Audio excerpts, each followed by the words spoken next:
এখন আমরা যেটা দেখি এক এক মানুষ এক এক রিলিজিয়নের, এটা মানুষ ওই যে বাগিয়াম বাইনাহুম, একে অপরের হঠকারিতা আর অজ্ঞতা, এই দুটো কারণে মানুষ সঠিক ট্র্যাক থেকে সরে গেছে। আল্লাহ পাক একটা রিলিজিয়ন দিয়ে পৃথিবীতে পাঠিয়েছেন প্রত্যেক নবীকে।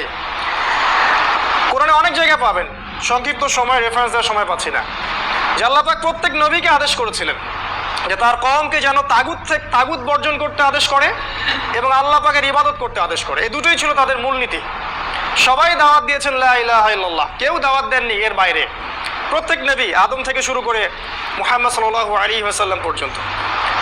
আপনি আদম আলাইহিস সালামের জীবনী দেখেন, নূহ আলাইহিস সালামের জীবনী দেখেন, ইব্রাহিম, মুসা, ঈসা, প্রত্যেক নবীর জীবনী দেখেন, একটা কমন জিনিস খুঁজে পাবেন যে দিন নতুন কিছু নয়, এই লা ইলাহা ইল্লাল্লাহ ইসলাম শুরু থেকে ছিল, আজও আছে, ইনশাআল্লাহ কিয়ামত পর্যন্ত থাকবে। এই জন্যই আমরা বলি ইসলাম চির নতুন, চির প্রাচীন এবং